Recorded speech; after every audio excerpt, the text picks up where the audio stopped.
Konten YouTube Ayu Efrita Dewi gak boleh di subscribe, gak berfaedah. Jangan bunyikan loncengnya, jangan komen dan jangan nonton.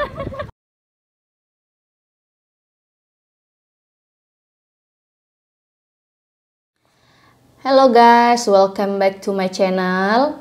Nah, di channelku kali ini aku mau ngebahas sekilas tentang apa itu KDRT. Ada yang tahu kepanjangan dari KDRT? Ya, kekerasan dalam rumah tangga. Nah, KDRT di sini kenapa aku tertarik membahas KDRT? Karena beberapa hari atau beberapa minggu belakangan ini memang lagi marak-maraknya kasus kekerasan dalam rumah tangga yang dilakukan oleh suami terhadap seorang istri. Nah, dari contohnya kasus Rizky Bilar itu bisa kita jadikan bahan untuk diskusi dan sharing. Apa sih KDRT, terus siapa sih yang menjadi korban, terus apa sih yang harus dilakukan apabila seseorang mendapatkan perbuatan yang tidak menyenangkan di dalam rumah tangga. Nah, tapi sebelum kita bahas itu lebih jauh, ada baiknya rekan-rekan semua jangan lupa di subscribe dulu channel YouTube-nya. Siapa tahu nih ada ilmu-ilmu yang bermanfaat yang bisa dibawa pulang nantinya. Terus kemudian kalau memang ada suatu pertanyaan nanti bisa ditanyakan di kolom komentar. Oke. Nah, secara singkatnya ini KDRT itu adalah kekerasan dalam rumah tangga. Itu adalah kepanjangan daripada KDRT. Nah, kekerasan dalam rumah tangga itu sendiri apa sih gitu. Banyak orang yang mengatakan, oh aku di KDRT nih sama suami, oh aku di KDRT nih sama istri gitu. Tapi apa sih definisinya? Nah, di dalam undang-undang nih, di dalam undang-undang KDRT sendiri, di dalam pasal 1 ya, pasal 1 KDRT itu adalah perbuatan terhadap seseorang. Tapi di dalam undang-undang itu dia menegaskan terutama perempuan. Jadi di dalam undang-undang KDRT itu dia menggarisbawahi bahwa terutama perempuan yang mendapatkan suatu perbuatan. Jadi perbuatan yang apa, yang seperti apa? Nah, perbuatan yang menimbulkan atau yang mengakibatkan timbulnya kesengsaraan atau penderitaan secara fisik. Nah, kebanyakan memang tindakan secara fisik itu lebih terlihat ya. Misalkan nih kalau apa sih pelipis ya nih pelipis dipukul misalnya itu terlihat. Justru lebih gampang melihatnya pada saat kesengsaraan itu yang ditimbulkan akibat fisik tadi gitu. Lalu kemudian seksual, mungkin ada kekerasan dalam rumah tangga yang berbentuk seksual. Seksual ini ya tahu sama tahu ya, kekerasan seksual itu adalah kekerasan yang memang ada pemaksaan di sana gitu, pemaksaan dalam perbuatan seksualitas. Lalu kemudian psikologi. Nah, akhir-akhir ini juga kan banyak kasus-kasus yang terjadi tentang health mental gitu ya. Terbalik ya. Mental health atau kesehatan mental. Nah, jadi psikologi itu dia lebih cenderung kepada psikisnya atau lebih cenderung kepada mental seseorang yang menimbulkan akibat daripada kekerasan rumah tangga tadi. Kalau mental atau psikis itu tidak terlihat. Jadi dia kalau secara fisik dia normal, dia tidak mendapatkan perlakuan yang aneh, tapi secara mental mungkin dia mendapatkan kekerasan itu gitu. Nah, lalu kemudian penelantaran rumah tangga. Nah, kalau penelantaran rumah tangga ini maksudnya apa?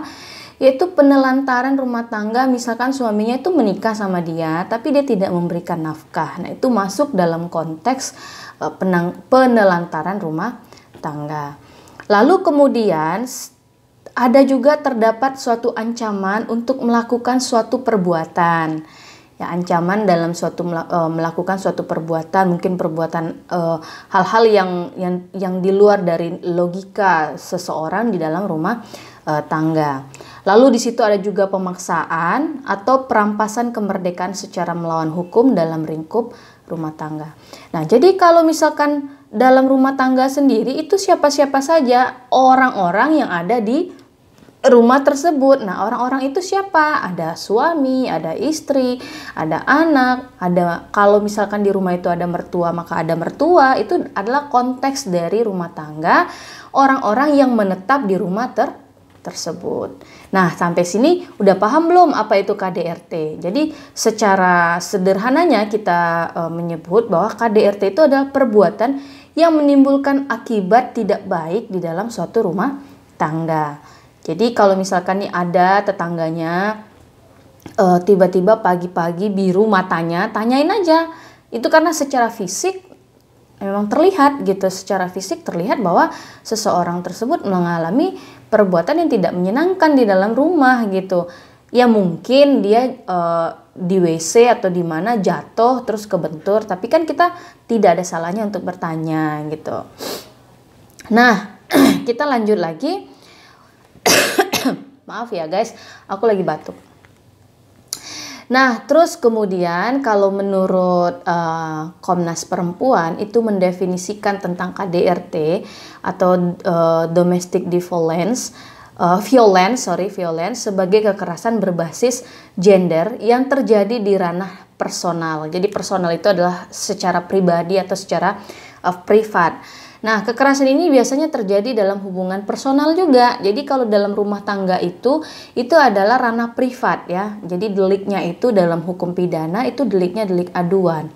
Jadi kalau misalkan secara personal, misalkan si suami memukul si istri, maka itu ranahnya mereka berdua. Jadi orang lain itu agak kesulitan untuk membantu gitu, untuk membantu. Nah, lalu kemudian pelakunya adalah orang yang dikenal baik dan dekat dengan korban. Nah, lalu kemudian kita lihat lagi di sini apa penyebab faktor-faktor daripada seseorang itu kok bisa melatari pelaku sebagai tindak pidana KDRT. Nah, kalau kita lihat, kalau kita rujuk kepada kasusnya Rizky Bilar, itu kan kalau dilihat mereka adalah pasangan yang sangat serasi, sangat harmonis ya kan. Kalau di mata publik itu mereka merupakan pasangan yang sempurna ya, atau pasangan yang goals banget gitu kan. Ya sepasang suami istri yang memang benar-benar jadi panutan gitu. Yang satunya romantis, yang satunya lucu gitu kan. Tapi kita sangat terkejut melihat atau mendengarkan kabar bahwa Rizky Bilar itu melakukan suatu tindak pidana kekerasan dalam rumah tangga.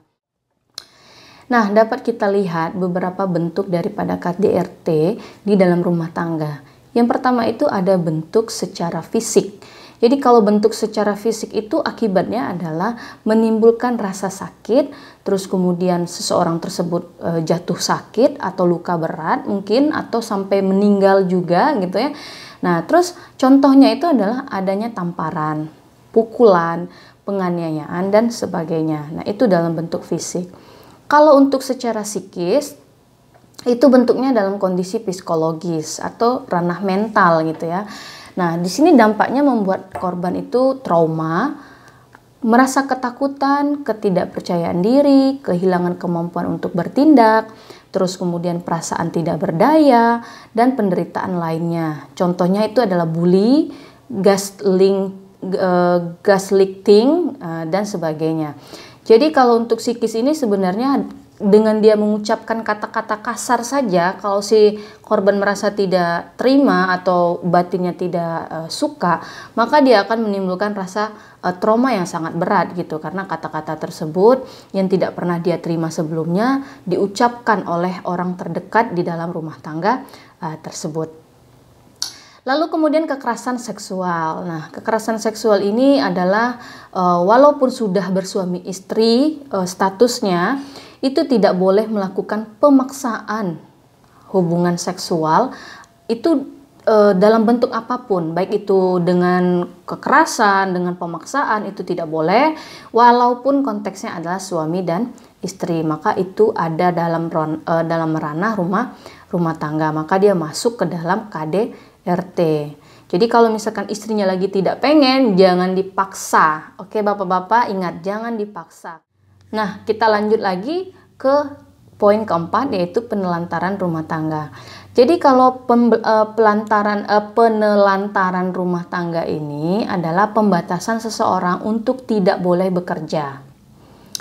Atau mungkin di dalam rumah tangga tersebut dia tidak bekerja tapi suaminya yang bekerja, terus kemudian dia tidak menafkahi si istri atau keluarganya. Nah, ini juga masuk dalam konteks penelantaran rumah tangga. Nah, itulah bentuk bentuk KDRT yang dijabarkan di dalam undang-undang. Ada fisik, ada psikis, terus kemudian ada kekerasan seksual, dan juga yang terakhir itu adalah penelantaran rumah tangga. Jadi di sini konteksnya adalah 4 ini masuk dalam kategori kekerasan dalam rumah tangga. Nah, kita lanjut untuk dampak. Nah, jadi kalau dampak ini sebenarnya ya, KDRT itu dampaknya sangat-sangat besar sekali dampaknya kepada korban. Jadi baik secara psikis, secara mental, itu biasanya lebih ke mental sih, karena KDRT sendiri adalah perbuatan yang memang membuat kita trauma karena kita tinggal hari-hari bersama orang yang ada di rumah tersebut. Nah, untuk sanksi hukum. Jadi kita lihat di sini di dalam undang-undang penghapusan kekerasan dalam rumah tangga itu ada beberapa sanksi pidananya. Jadi yang pertama, hukuman KDRT bagi kekerasan fisik itu terdapat di dalam pasal 44 Undang-Undang KDRT, yang mana isi pasalnya adalah setiap orang yang melakukan perbuatan kekerasan fisik dalam lingkup rumah tangga dan dapat dipidana dengan pidana penjara paling lama 5 tahun dan paling banyak 15 juta. Nah, jadi di sini kalau misalkan dia melakukan kekerasan fisik, maka dia mendapatkan sanksi pidana 5 tahun penjara dan uang 15 juta atau denda paling banyak itu 15 juta. Nah, kalau untuk kekerasan psikis sendiri itu terdapat di dalam pasal 45 Undang-Undang Penghapusan Kekerasan dalam Rumah Tangga.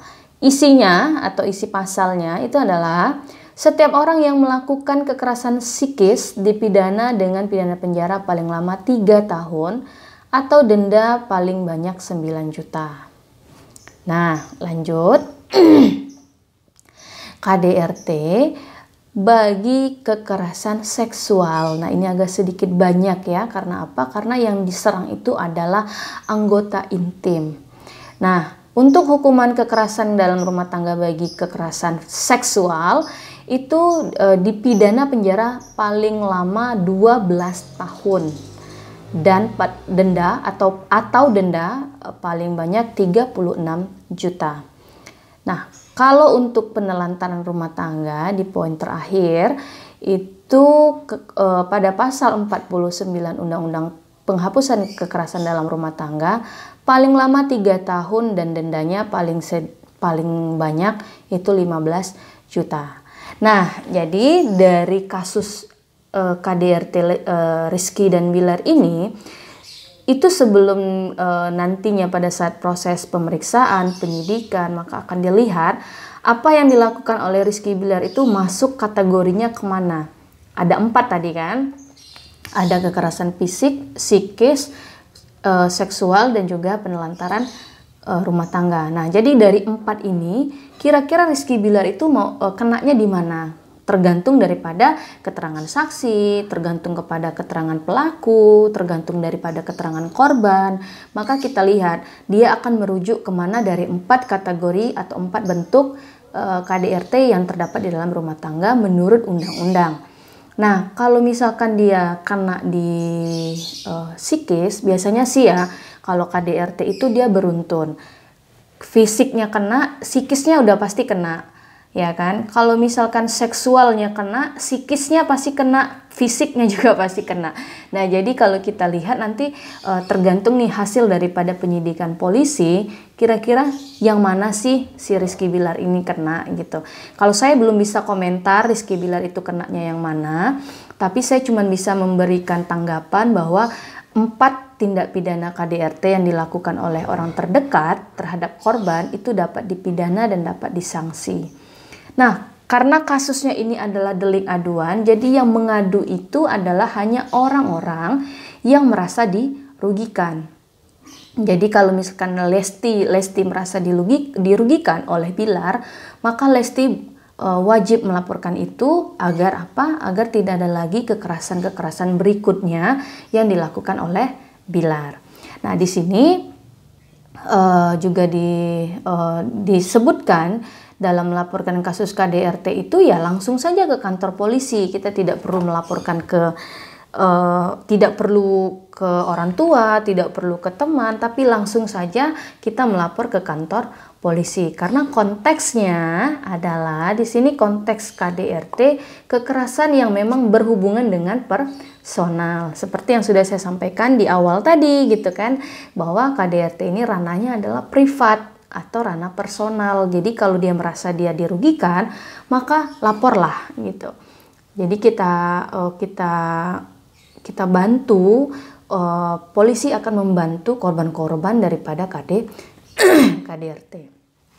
Nah, jadi kalau untuk kasus Rizky Bilar bisa saja kalau memang di situ dia melakukan kekerasan secara fisik dan psikis, maka bisa saja dua pasal tersebut dikenakan kepada Rizky Bilar gitu. Nah, jadi di sini aku cuman sharing tentang bidang keilmuanku, yang mana di sini aku basicnya kita bicara tentang gender, kita bicara tentang kesetaraan gender yang ada di masyarakat sekarang ini gitu. Nah, dari sini, dari video dan penjelasan yang sudah aku sampaikan tadi, pengertian daripada KDRT, terus kemudian bentuk-bentuk KDRT yang terjadi menurut undang-undang, terus kemudian sanksi pidananya. Kalau memang teman-teman semua ada pertanyaan, terus kemudian ingin bertanya, tidak tahu mau bertanya kemana, silakan ketik saja di kolom komentar, nanti kita jawab dengan video. Nah, mungkin sampai sini dulu penjelasan singkatku tentang apa itu KDRT, dan kemudian bagaimana kita menanggapi seseorang yang menjadi korban KDRT, dan aturannya seperti apa, dan bentuknya bagaimana, itu sudah aku sampaikan. Semoga penjelasanku dapat dimengerti dan bisa dipahami, dan semoga teman-teman mendapatkan ilmu juga. Konten YouTube Ayu Efrita Dewi gak boleh di subscribe, gak berfaedah. Jangan bunyikan loncengnya, jangan komen, dan jangan nonton.